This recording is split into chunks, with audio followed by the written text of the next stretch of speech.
What up, everybody? I'm your host, JP, and this is my co-host, Josh. Hey, everybody. Welcome back to another episode of the FIlmBros podcast.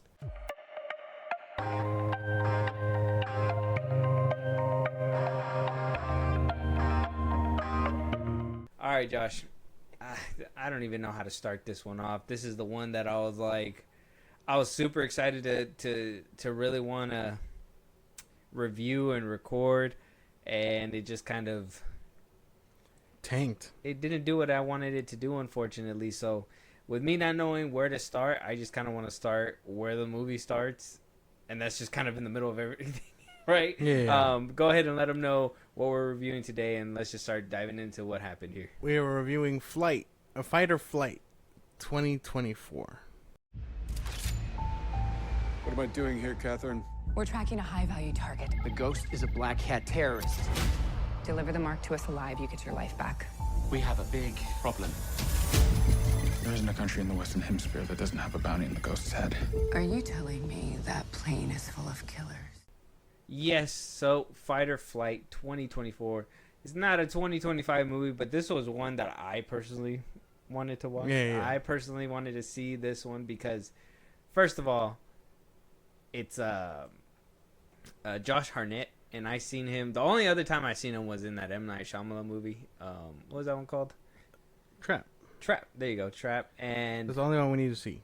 Yeah, and I thought he did an amazing job, and I was like, oh, as a dude who can do this amazing, and what I would have thought was kind of like a choppy movie, because I feel like M. Night Shyamalan was not on the top of his game when he made that one. When he made Cabin, The Knock at the Cabin, I felt like he was on top of his game, and I feel like this one was just like a fun little whatever. I don't know. We have a review out for that one. Yeah. So I wanted to see this one just to be like, Josh Harnett, let's see what he can do with, like, if there was actually a script and a different venue, and see what he brings to the table.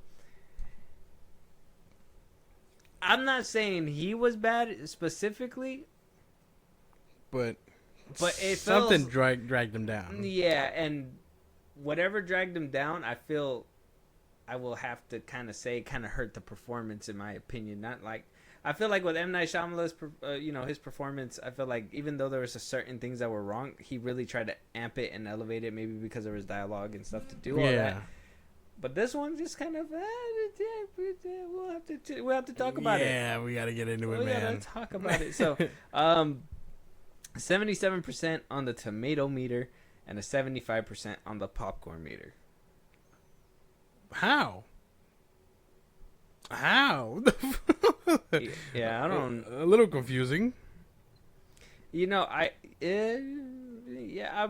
think about it, and then we'll talk about that score, because I don't. Would I put this on as like a little pastime? Because when it's in the 70s, I always feel like that means like you can put it on and watch it and stuff like that. And, it'll do fine. And you could maybe come back to it once in a while. I don't know how I feel about that one. We'll have to come back to those scores. Yeah, that was weird. That's a weird one. It was certified fresh too. Yeah, 77. That doesn't make sense. I don't get it. Tomatoes is bought out. Yeah. They're bought out. Is this WB movie? Like, what are we doing? Fight or Flight does not have a specific budget number, but it did have what they thought was $10 million to film the movie, but because they filmed it in Hungary. Okay.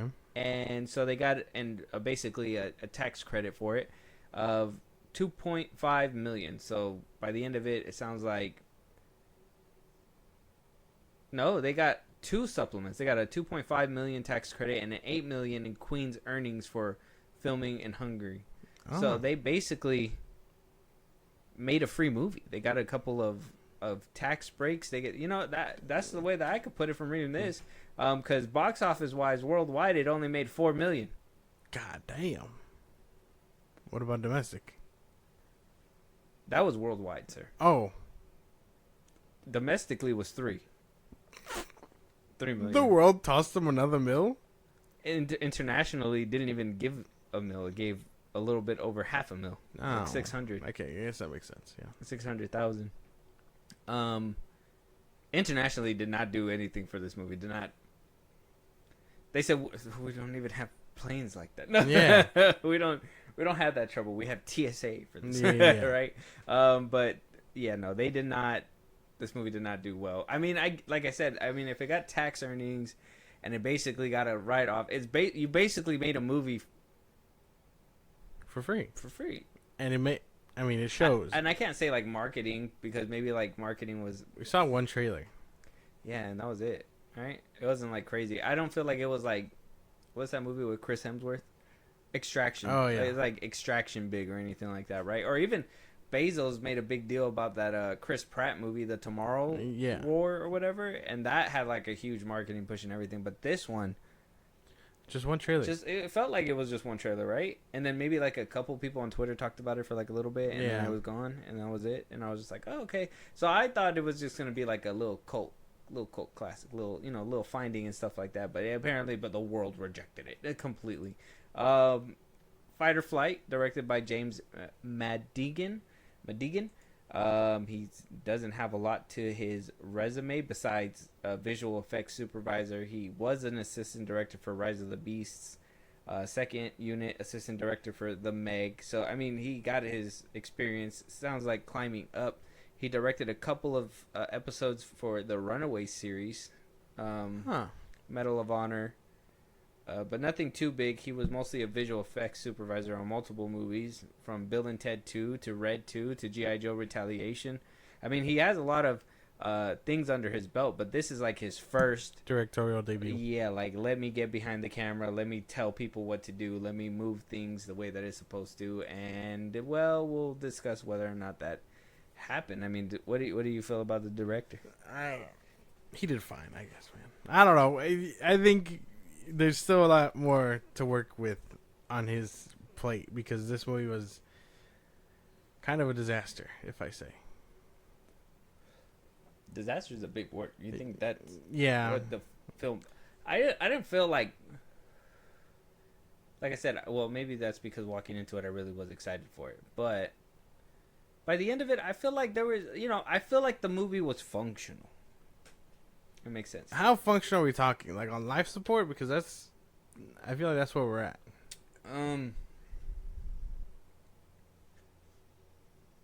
Like, if you're a regular guy, Yeah. but both your kneecaps were taken out. Oh my god. Right? Hold on, wait. And then, like, your shoulder's out of place. Right. And maybe you had a scratch on your face or something. Like a good little cut from cheek to, like, your mouth or something. That's how I would describe how this movie kind of... Just Was it hindered? limping along? Yeah, oh my god. just limping along. Like, it just, like, there was a few things that could have made this movie better, but, like, it was... Either it wasn't thought of, or maybe it was just too much. Yeah. Because they were already trying to do a lot with the action or something. But like I said, that's something that we're gonna have to discuss. That director wise, though, we're obviously gonna have to talk about like the cinematography and everything like that in a second. But we'll start with the cast and characters and all that stuff. I didn't even ask you, how did you feel like walking into this movie? Like, I was hoping it'd be fun and cool and have cool stuff, but no, it was kind of a letdown, if I'm being for real. you were excited because of Harnett too, right? Yes. Okay. I was like, this guy seems like he's on a good path. I liked him in Trap. Nothing could go wrong. But boy, did it all go wrong. Hey, well, give us a little brief breakdown of the film, and then we'll talk about the characters and the cast. The CIA is looking for the Ghost, which is someone that took down all their troops in Bangkok, China. Also in Bangkok, China is Josh Harnett's character, Reyes, a former Secret Service agent that was, I want to say, like excommunicado, basically, by the states. Let go because he basically went overboard, Right. with his actions. He was doing crazy shit. Yeah. He was blackmailed into it, basically. Mm-hmm.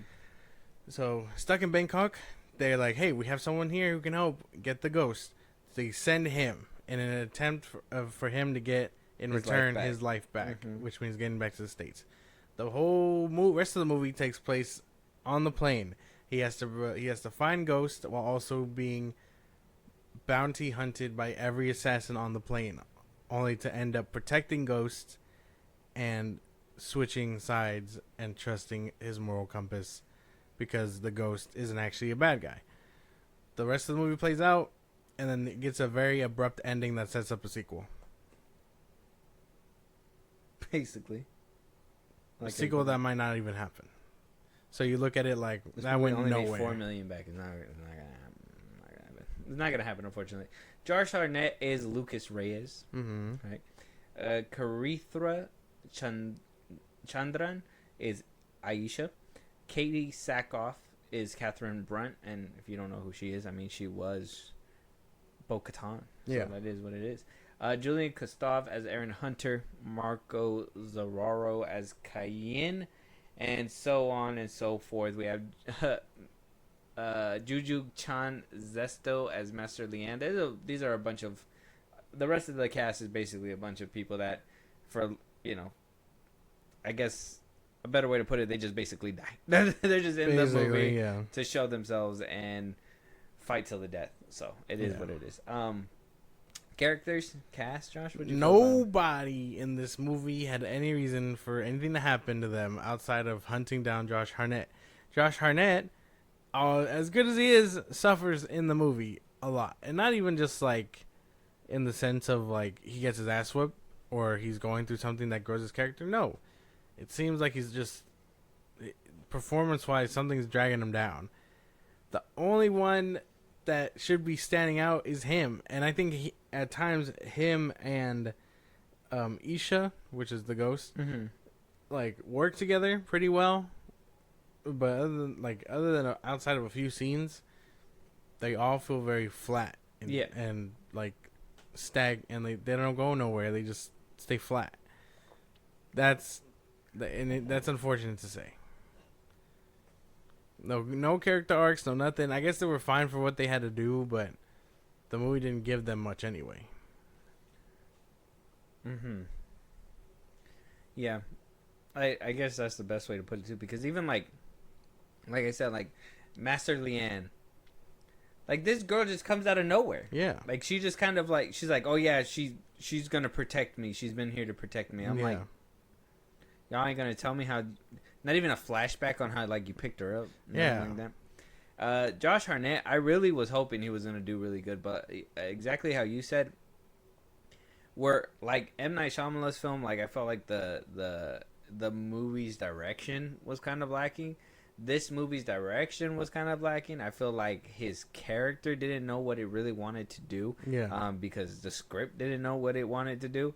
There was a lot just like hindering, and him being the lead, you would think that he'd be able to power through because he'd have a little bit more writing, a little bit more to do. But you think even like the emotional scenes and all that stuff, they weren't even given to him, and there wasn't even a lot of those. So I mean, that says what it is. But there was like that one where he was trying to like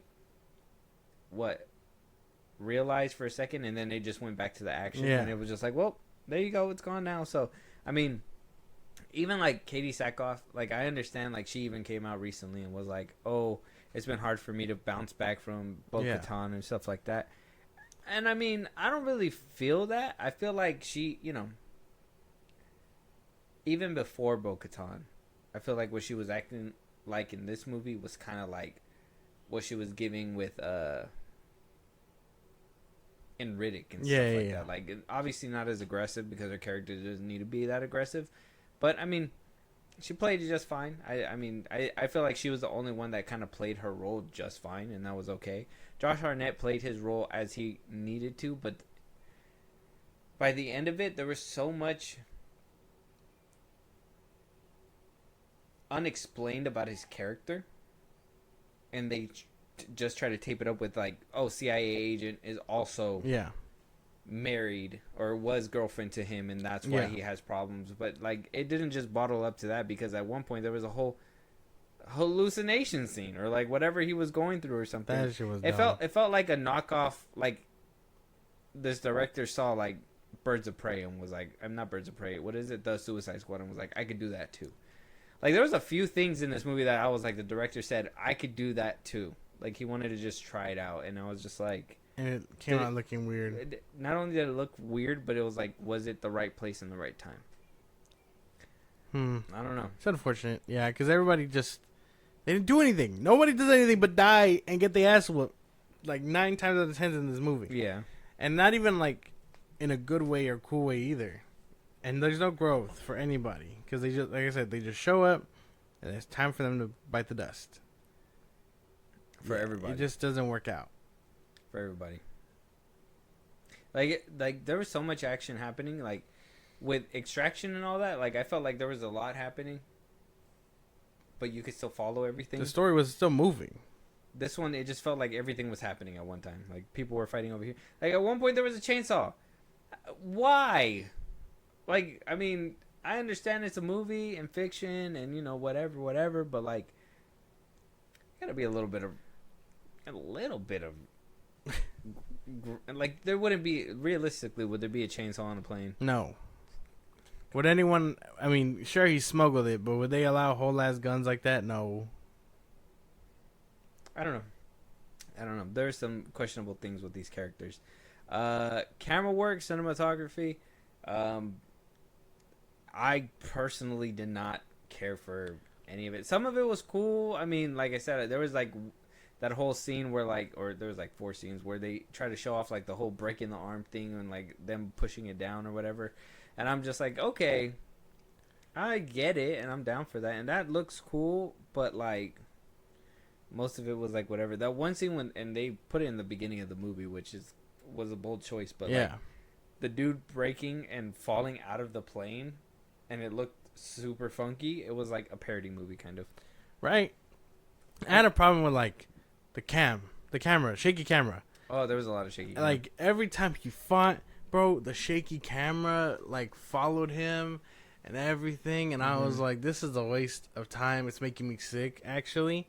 And like the camera would roll when her body rolled, and then it would snap, and it's like I would have enjoyed that 10 times better had the camera stopped moving so goddamn much. Yeah, because when it snapped, it went down too. Yes. With the arm, huh? And it's like, I understand wanting to get creative. You want to try and be, you know, the next Krasinski and all that stuff. You're like, but sometimes you just gotta let the action do its thing. Like, if I was in D-Box, I'd be out of my seat. You know what I mean? Like, that's just the way it works.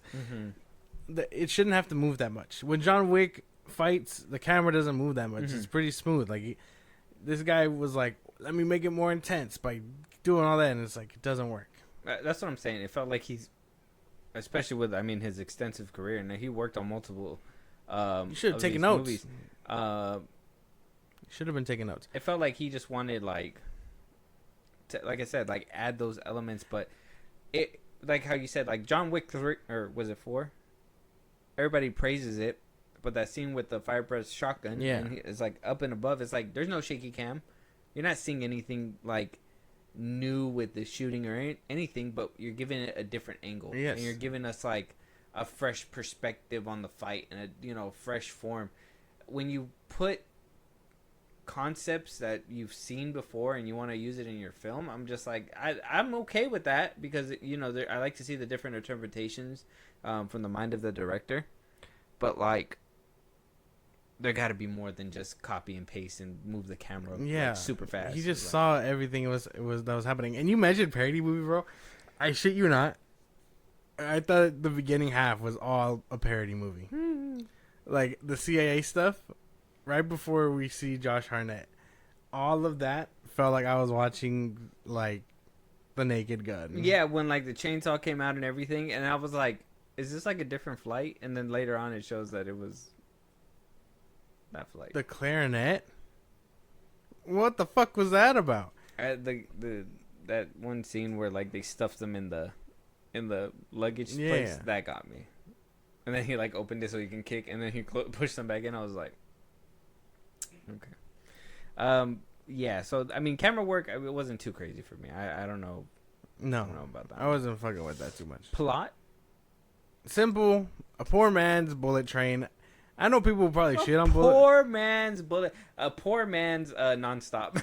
Yeah, like I know people shit on like Bullet Train, but Bullet Train was good. I liked it. Bullet Train was great, and Josh Harnett is just no Brad Pitt, and that's just where we're at. No Brad Pitt, And I mean, I don't know who directed Bullet Train, but I mean, the camera work for that one was. The blood in that one at least looked real. This one did not. He brought out that chainsaw and started going ham on the dude, and like all that fake blood. Like, oh my goodness! Now you know what I mean. That one just looked really bad. It looked worse. It looked worse than what you would expect it. I mean, I couldn't even say like it was like super fun either, because I wasn't even having like a fun time with. Dude, I honestly felt like this movie was dragging on forever. For a plot so damn simple, he was like, "Okay, I gotta find who she is. I gotta find who it is, while also surviving the plane." And then he meets Cayenne, and Cayenne was the funniest dude by far. And I'm like, okay, maybe it is like a little action comedy. Maybe I can get behind this. Nope, the comedy for me flies out the window damn near immediately after that. The comedy comes from like the scenes, like when these girls got like started getting laid into. I was like, whoa. Just holding back tears. I was just like, wow. They really just brought him in just so they could do that. Basically. That's crazy. And then, like, I don't know, dude. This movie was just something else. It makes me want to watch Bullet Train. That's where I'm at. Mm-hmm. It makes me want to watch a better action. Like, this isn't the one that I wanted. Like, I need Josh Harnett to I make want to watch Extraction again. I want to watch them both. Yeah. I need Josh Harnett to lock in and become a better actor, because I know he can be.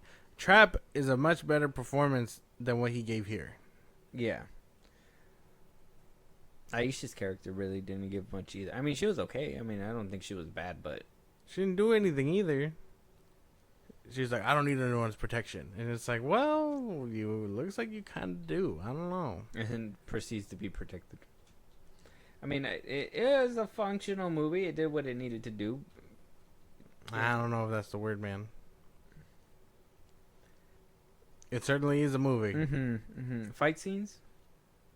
Some of them were okay. I agree with the plot. Some of them were okay. Some of them had me. It's just, if I could just hold the camera still for whoever was doing the scenes, they'd have me 10 times more. The comedy that was brought with it was kind of okay with me, because there were some that were actually like funny with the action and stuff. Like the dude that he chokes out with the belt was kind of cool.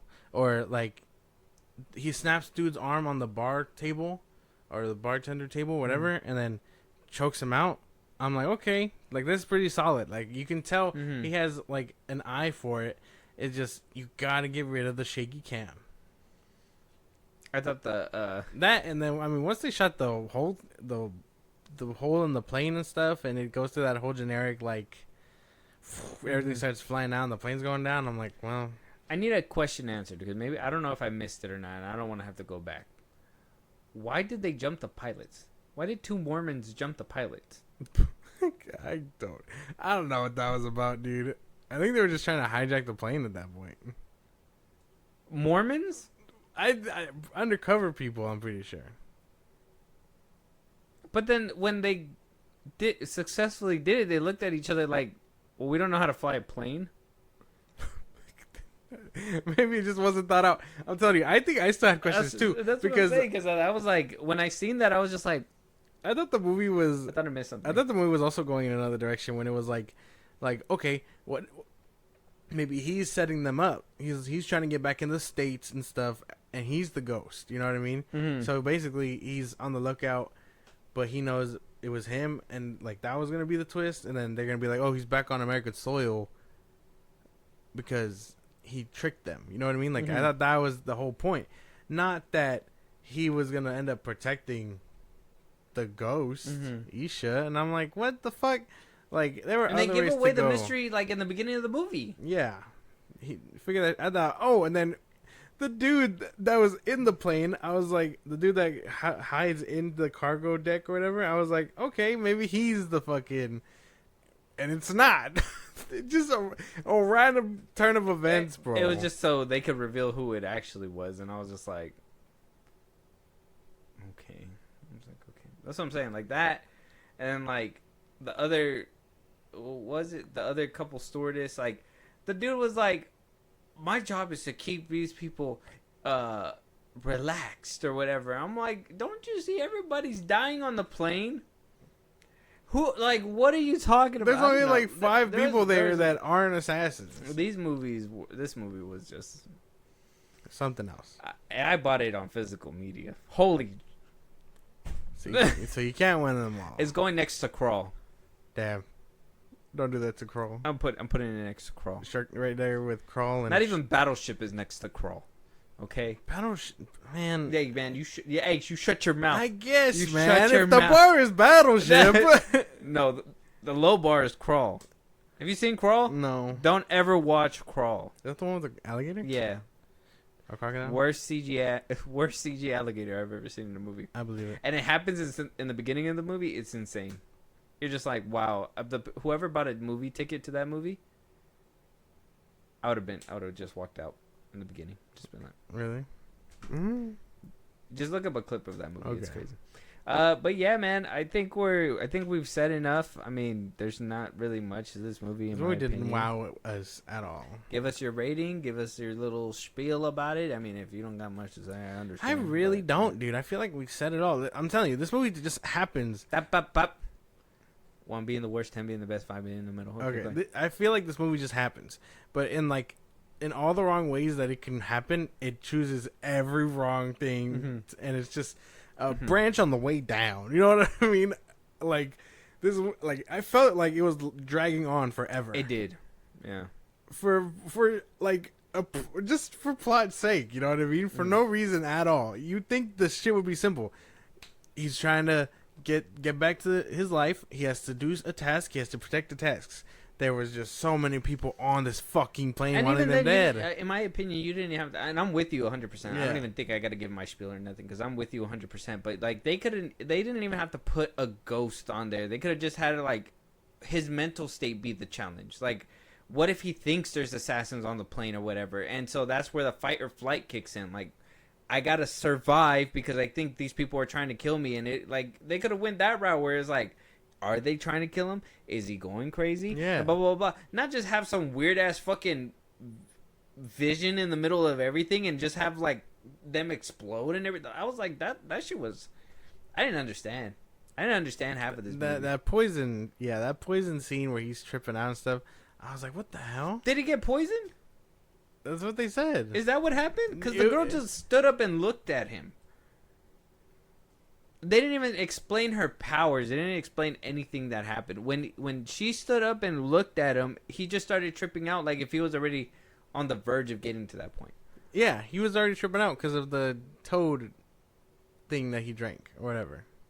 Is that what it was? Yeah. Okay, because that confused me too. And then I she was just like, looked at him. What assassin looks at their opponent and monologues? Like, what the well, fuck? she was trying to recruit him to be like, look, I know what you're about. We can work together, whatever. And he just went. And I'm like, could have been funny if it, like, I don't know. If all that What was up stuff- with her eyes in the first place? I was like, she took off her lenses, and I was like, what the fuck? I thought she was gonna have powers or something. Like, oh, she's such an assassin that she's able to make people visually trip out. I thought she was the reason he was doing that, but I was like, they didn't even explain that she could do that. No. She was just a random thing, bro. Okay, on the count of 3, we're gonna say a rating at the same time. Okay. 1, 2, 3, 4. 4. Damn! Holy shit! Damn. There you go. Oh, there it is. It's a definitive 4. Yeah.